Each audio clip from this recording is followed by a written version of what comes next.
La atención se define como un mecanismo de procesamiento de la información que actúa de acuerdo a los objetivos del individuo, activando o inhibiendo procesos y que puede orientarse hacia los sentidos, las estructuras del conocimiento de memoria y sistemas de respuesta. A su vez, es un proceso psicológico básico e indispensable para el procesamiento de la información, sustentado por un complejo sistema neuronal no unitario, cuyas partes se concretan anatómicamente en un conjunto de procesos, encargado de controlar toda actividad mental. Existen 6 tipos de atención. Entre ellas está arousal, atención focal, atención sostenida, atención selectiva, atención alternante, atención dividida. La atención es una de las funciones cognitivas más vulnerables en el ser humano y una de las más necesarias para funcionar adecuadamente en la vida cotidiana. Los problemas de atención pueden exponer a las personas a situaciones de alto riesgo. Por ello, la detección, el diagnóstico y el tratamiento de estos problemas son de fundamental importancia. Entre las causas más frecuentes de los trastornos de atención se encuentran los traumatismos de cráneos, accidentes cerebrovasculares, esclerosis múltiple, epilepsia, la depresión y la esquizofrenia. El trastorno más famoso de esta área es sin duda el TDAH, trastorno por déficit de atención con hiperactividad. Los trastornos de atención con frecuencia se diagnostican normalmente en la infancia. Fisiológicamente, la atención tiene varias estructuras cerebrales que ayudan a su mantenimiento y estado. Una lesión en el campo talámico, en los núcleos intralaminares o en el núcleo reticular puede causar problemas con la atención. Participa el componente parietal, el cual contiene neuronas que responden específicamente durante los periodos de atención a estímulos relevantes y el componente frontal. El arousal es el mecanismo de activación fisiológica para que funcione el SARA y el SAT. Este está controlado por componentes corticales en el córtex frontal dorsolateral y en el córtex orbitofrontal. En el arousal, el hipocampo funciona para el acceso de almacenamiento de información. El arousal funciona mediante proyecciones de noradrenalina que incrementa la capacidad de procesamiento de la información desde el locus coeruleus al tálamo y prosencéfalo basal. Esto lo controla la formación reticular y núcleos intertalámicos del tálamo. Mecanismos implicados en la atención. Existen 3 tipos de mecanismos. El primero es la atención selectiva. El mecanismo de una persona para centrarse en los aspectos esenciales de una tarea y hacer caso omiso a los que son irrelevantes. El segundo es la atención dividida, que es la capacidad de atender a más de un estímulo a la vez y se da cuando existe una sobrecarga estimular, por lo cual tiene el sujeto que distribuir sus recursos atencionales para esta tarea más compleja. La atención sostenida es el tercer punto de los mecanismos implicados en la atención y se da cuando un individuo debe mantenerse consciente de una tarea y sus aspectos por un tiempo prolongado. Grado de control. Existen 2 tipos de grado de control. El primero es la atención involuntaria, la misma que se relaciona a la aparición de un estímulo nuevo, fuerte y significativo y desaparece si existe una repetición constante del mismo. La atención involuntaria tiende a ser pasiva y emocional, pues la persona no se esfuerza ni orienta su actividad hacia el objeto o situación, ni tampoco está relacionada con sus necesidades, intereses y motivos inmediatos. Atención voluntaria. Se desarrolla a través de las interrelaciones del niño con los adultos, quienes en su inicio guían su atención. Esta se activa ante una instrucción verbal y cuando el niño sea capaz de interiorizar su lenguaje en un futuro, será capaz de trasladar su atención de manera voluntaria e independiente de los adultos. El déficit atencional. ¿Qué es? El trastorno de déficit atencional es uno de los trastornos neuroconductuales más comunes en la niñez. Generalmente se diagnostica durante la vida escolar y a menudo perdura hasta la edad adulta. Los niños que lo sufren tienen dificultad para prestar atención, presentan un comportamiento impulsivo y en algunos casos son hiperactivos. Los especialistas han definido 3 tipos distintos. 1. El predominante inatento. Se le dificulta organizar o terminar una tarea prestar atención a los detalles o seguir instrucciones o conversaciones. Se distrae fácilmente o se olvida detalles sobre las actividades cotidianas. 2. El predominante hiperactivo impulsivo. No puede estar quieto y habla mucho. Le es difícil permanecer en una actividad por un tiempo prolongado. Los niños pequeños tienden a correr, saltar o trepar por donde pueden constantemente. Tiene problemas de impulsividad, puede que interrumpa mucho a los demás, les arrebate cosas o hable cuando no se debe. Se le dificulta esperar su turno o escuchar instrucciones.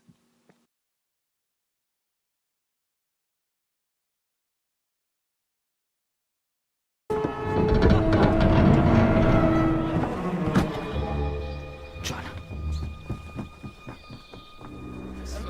¿Estás bien? ¿Te has hecho mucho daño? Lo siento, papá. Perdóname. Yo no soy papá. ¡Joana! Joana, ya estoy aquí. Tranquila, cariño. Dios, ¿estás bien? ¿Papá? Mírame, hija. Mírame. Joana, mírame.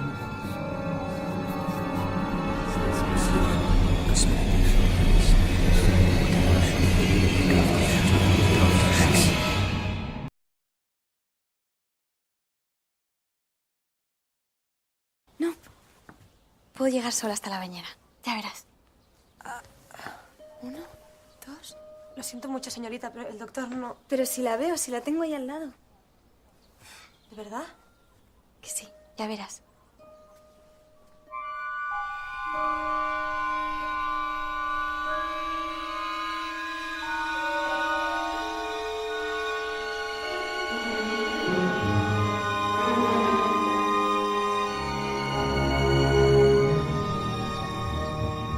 ¿Lo ves?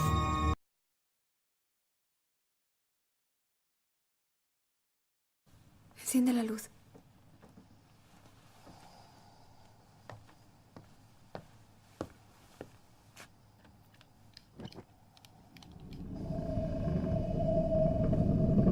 ¿Lo ves? Carlas, ¿qué haces aquí? ¿Ha pasado algo?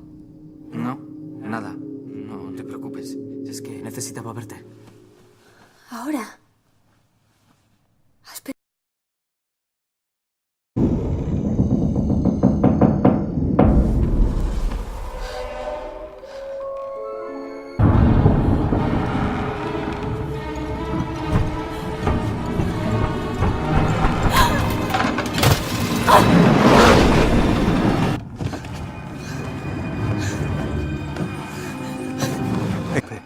El interruptor es irrelevante.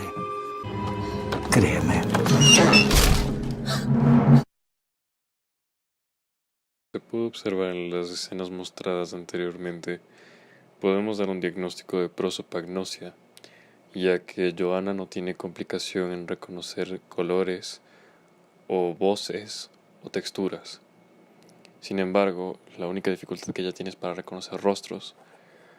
Así que pudimos ver en una escena que hubo una técnica de focalización de atención, en la que ella mira hacia su mano para poder focalizar lo demás que está en su entorno.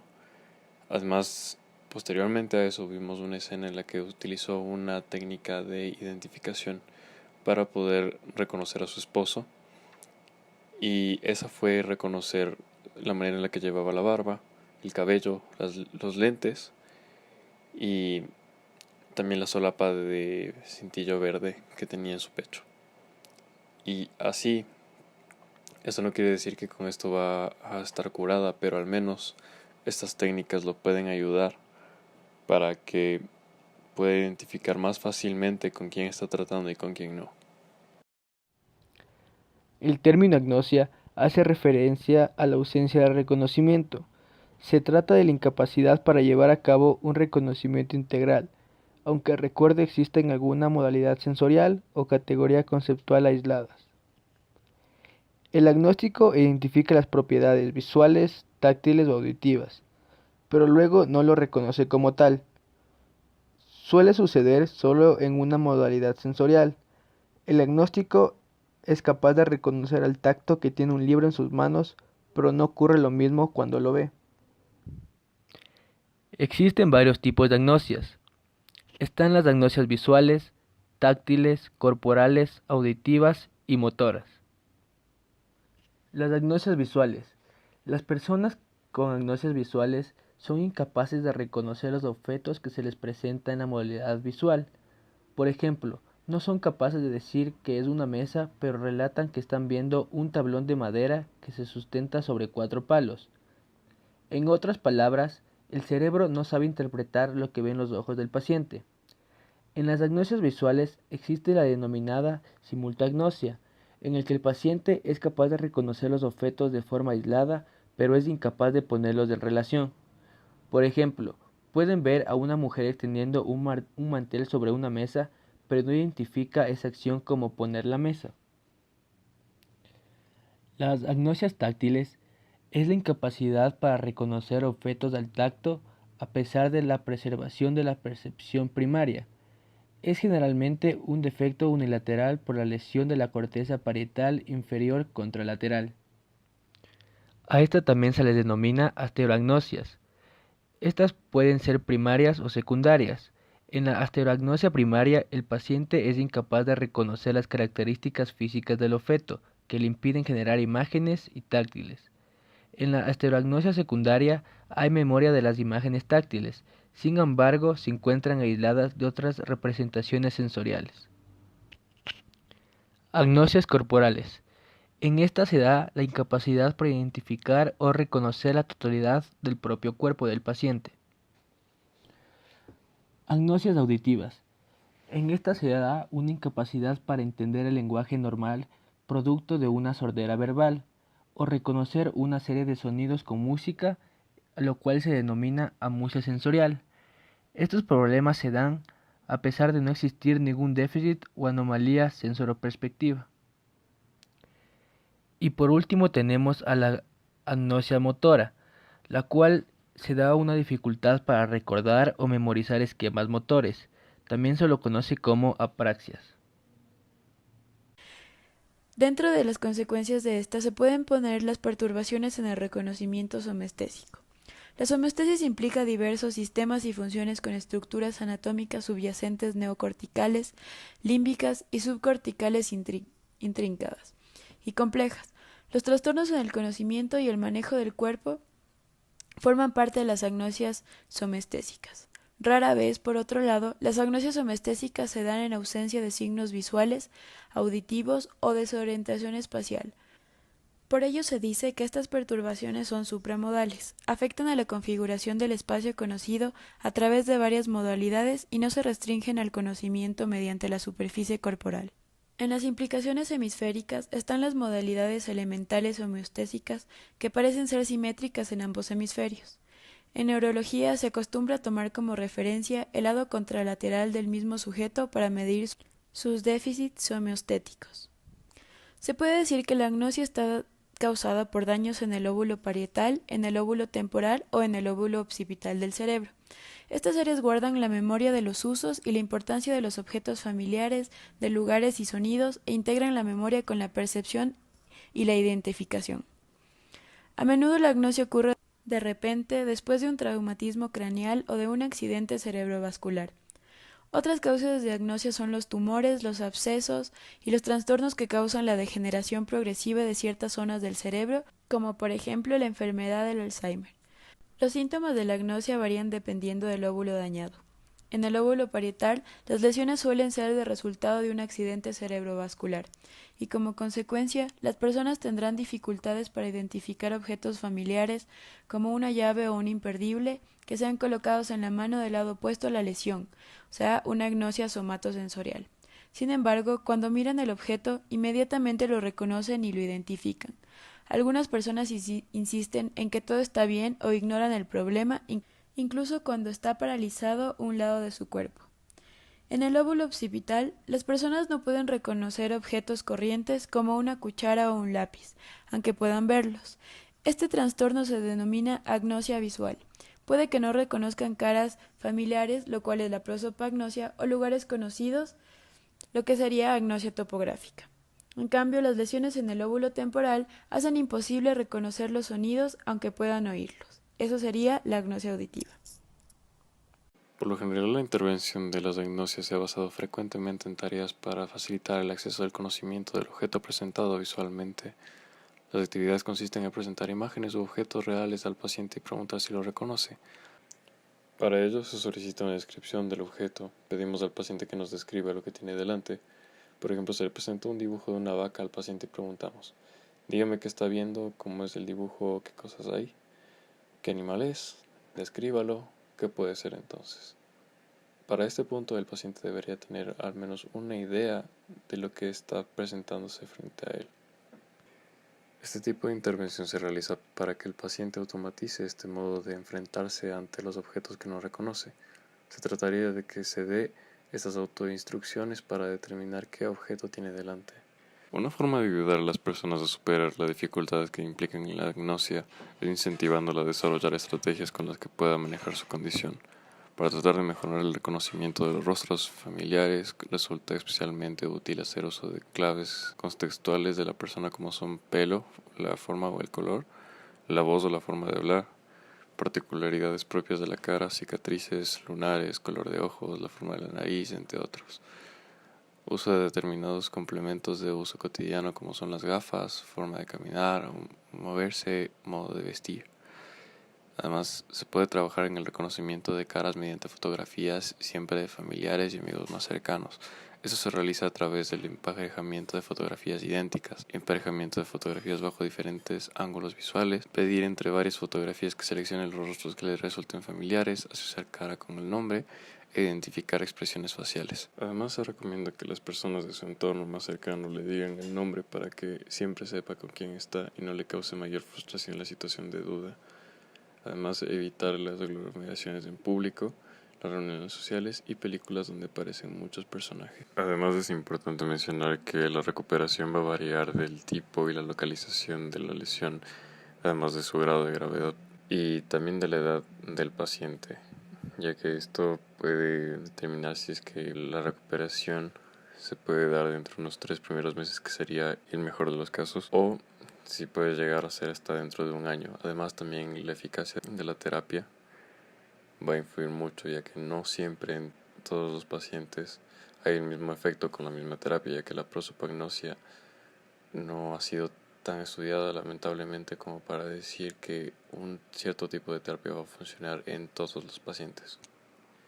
Por otra parte, con todas las estrategias antes mencionadas, sí se puede ver un avance y una disminución de ansiedad o de confusión ante las situaciones del diario vivir, ya que por medio de las terapias que se hacen con el paciente puede tener herramientas que lo ayudan a identificar más fácil su entorno y así no vivir en desesperación. Conclusiones. Déficits atencionales. Los déficits atencionales son un trastorno que afectan la capacidad del individuo para prestar atención. Los que lo padecen presentan la dificultad para concentrarse y a veces para controlar su conducta. Tenemos las agnosias.